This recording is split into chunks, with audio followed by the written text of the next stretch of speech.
Hello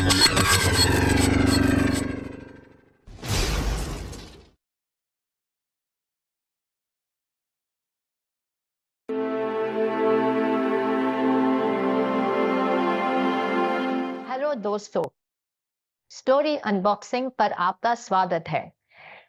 चलिए बिना वक्त गवाए विजार्ड ऑफ ओज की कहानी आगे बढ़ाते हैं। उन्हें उस रात जंगल में एक बड़े पेड़ के नीचे डेरा डालना पड़ा, क्योंकि आसपास कोई घर नहीं था। ओज से बचने के लिए वो पेड़ के नीचे रुक गए। टिन वुडमैन ने अपनी कुल्हाड़ी से लकड़ी का एक बड़ा ढेर काटा और डोरोथी ने बढ़िया सी आग जलाई, जिससे डोरोथी को थोड़ी गर्मी मिली और ठंडक कम महसूस हुई। उसने और टोटो ने अपनी आखिरी रोटी खा ली, और अब उसे नहीं पता था कि वे कल क्या खाएंगे। शेर ने कहा, अगर तुम चाहो तो मैं जंगल में जाऊंगा और तुम्हारे लिए एक हिरन को मार कर लाऊंगा। तुम इसे आग पर भून सकती हो। तुम्हारा स्वाद अजीब है, क्योंकि तुम पका हुआ खाना पसंद करती हो।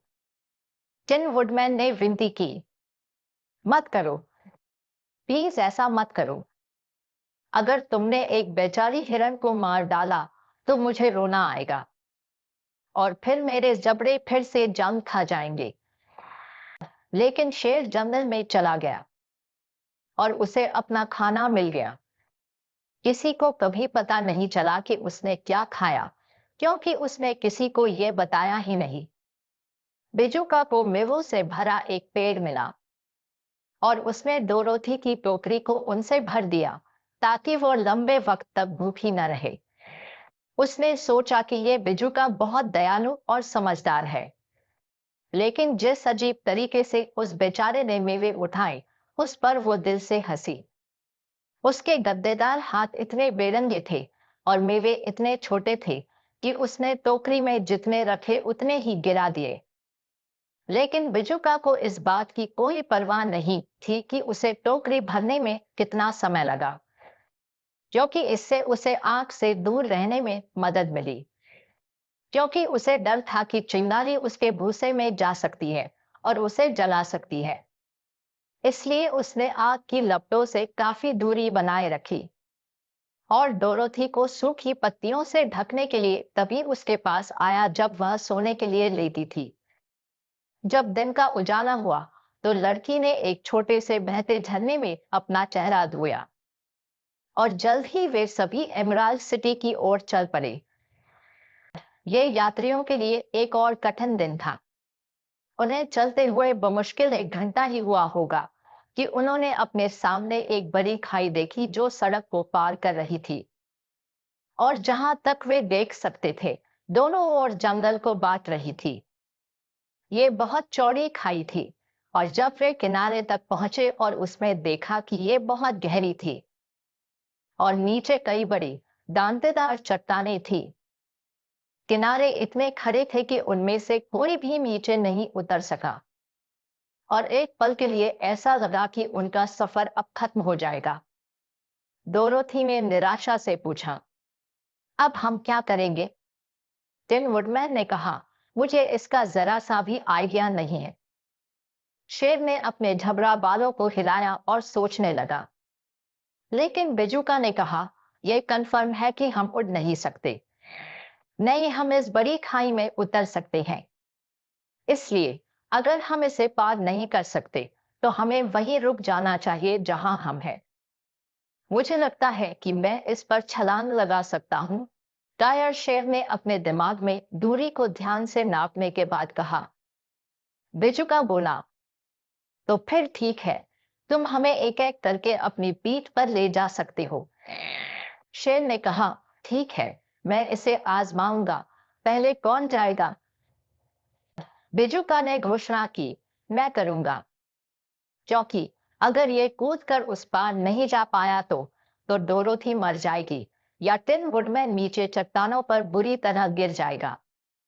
लेकिन अगर मैं तुम्हारी पीठ पर हूं तो ऐसा नहीं होगा, क्योंकि गिरने से मुझे बिल्कुल भी नुकसान नहीं होगा और ये बहुत मायने रखता है। कायर शेर ने कहा, मैं खुद गिरने से बहुत डरता हूँ, लेकिन मुझे लगता है कि कोशिश करने के अलावा और कोई रास्ता नहीं है।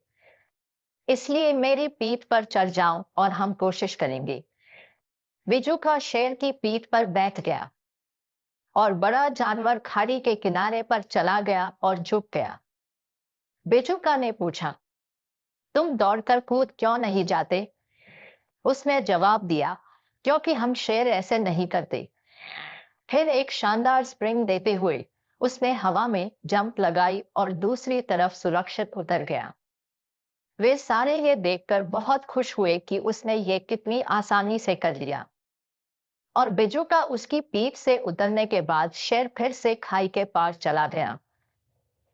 डोरोथी ने सोचा कि अब वो जाएगी, इसलिए उसने टोटो को अपनी बाहों में ले लिया और शेर की पीठ पर चढ़ गई और एक हाथ से उसके अयाल को कसकर पकड़ लिया। अगले ही पल ऐसा लगा मानो वह हवा में उड़ रही हो। और फिर इससे पहले कि उसके पास इसके बारे में सोचने का टाइम होता, वो दूसरी तरफ सेफ थी। शेर तीसरी बार वापस गया और टिन वुडमैन को ले आया और फिर वे सभी शेर को आराम करने का मौका देने के लिए कुछ पलों के लिए बैठ गए, क्योंकि उसकी लंबी छलांग से उसकी सांसें फूलने लगी थी और वह एक बड़े कुत्ते की तरह हांफ रहा था। उन्होंने देखा कि यह जंगल बहुत घना था और अंधेरा और उदास लग रहा था। शेर के आराम करने के बाद वे पीली ईंटों वाली सड़क पर चल पड़े। प्रत्येक अपने मन में चुपचाप सोच रहा था कि क्या वे कभी जंगल के आखिर तक जा पाएंगे और फिर से उजाले तक पहुंचेंगे। ये सोचकर उनकी बेचैनी और बढ़ गई। उन्होंने जल्द ही जंगल की गहराई से अजीब आवाजें सुनी। शेर ने उन्हें फुसफुसाकर बताया कि देश के इसी हिस्से में कालिदा रहते हैं। कालिदा क्या है? लड़की ने पूछा।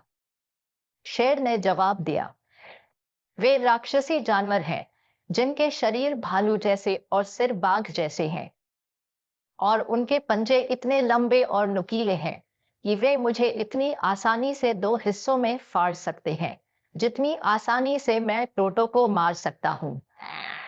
मैं कालिदो से बहुत डरता हूँ।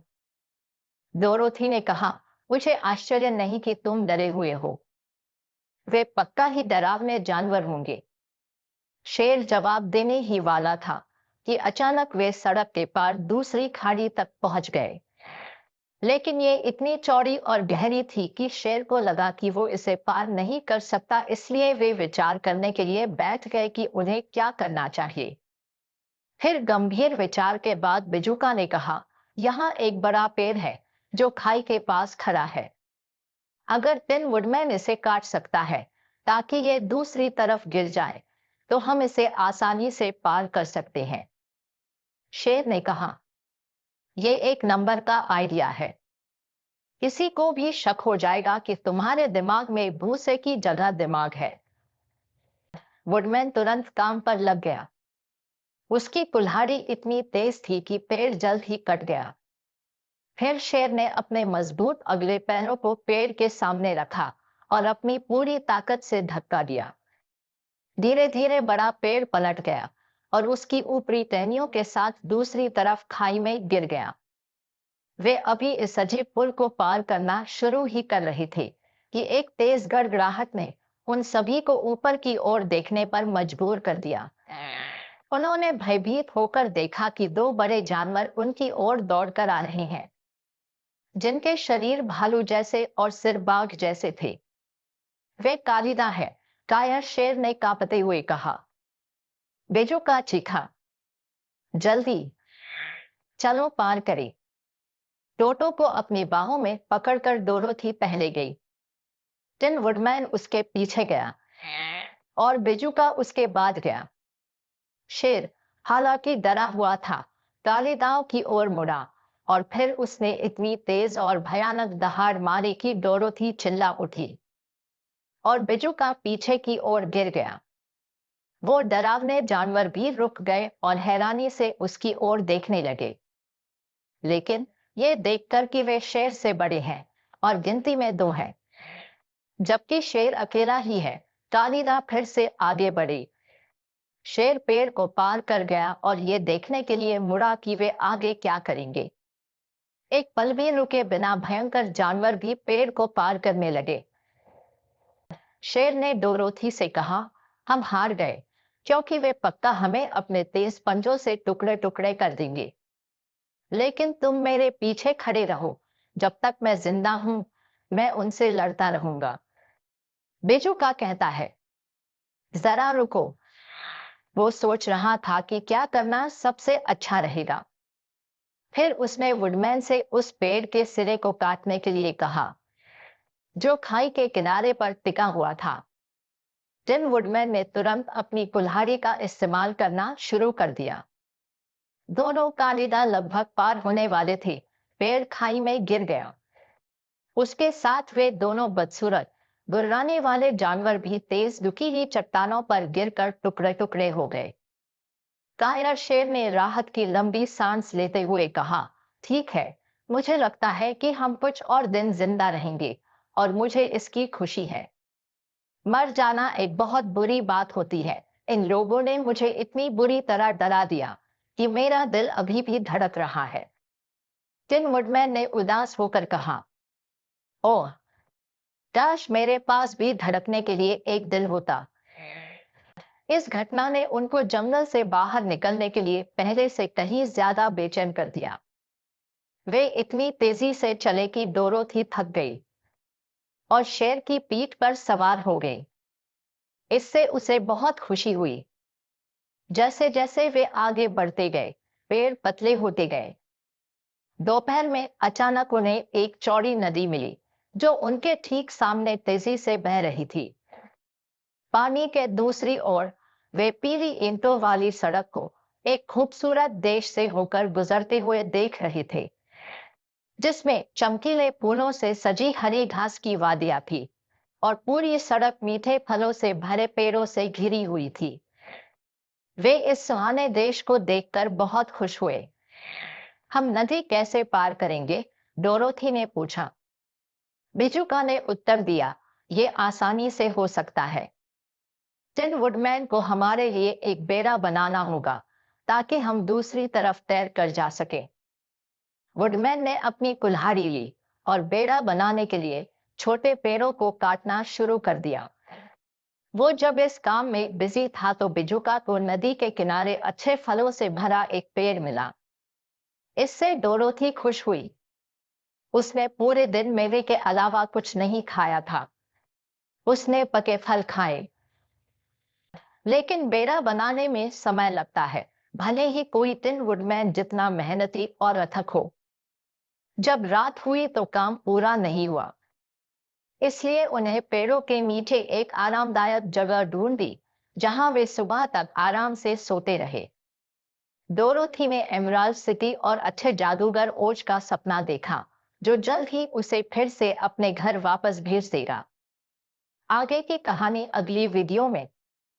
चैनल पर बने रहिए, क्योंकि ये कहानी मजेदार होने वाली है। वीडियो को लाइक और शेयर कीजिए, और अगर आपने चैनल को सब्सक्राइब नहीं किया है तो अभी कीजिए। मिलते हैं अगली वीडियो में, तब तक के लिए हंसते रहिए, मुस्कुराते रहिए।